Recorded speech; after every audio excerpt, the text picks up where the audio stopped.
नमस्ते कोल्हापूरकर. आता मी ज्योतिबाच्या डोंगरावरती आहे. ज्योतिबाच्या डोंगराच्या इथे यमाई मंदिर म्हणून एक आहे. यमाई मंदिरच्या शेजारी एक यमाई कुंड म्हणून आहे.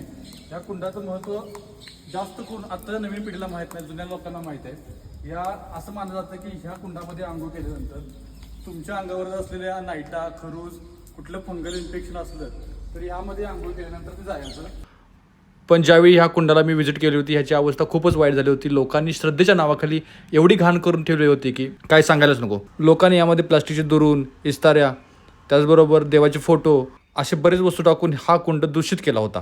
मला तरी काय बघवलं नाही. आज संडे असल्यामुळे माझ्याकडेही थोडाफार वेळ होता. मग मी स्वतःलाच म्हटलं की आज एखाद्या देवाचं दर्शन नाही घेतलं तरी चालेल, पण जेवढा काही वेळ आहे त्या वेळामध्ये आज हा कुंड स्वच्छ करायचा. लागलो आज कामाला. बाजूलाच एक चिवा सापडला. त्याच्यामध्ये तर जेवढा कचरा काढता येईल तेवढा काढला. माझ्या मदतीला युवराज परीट नावाची व्यक्तीही आली. एका व्यक्तीला थोडेफार पैसे देऊन पाण्यामध्ये आत जाऊन कचरा काढायला लावला, तोही साफ केला.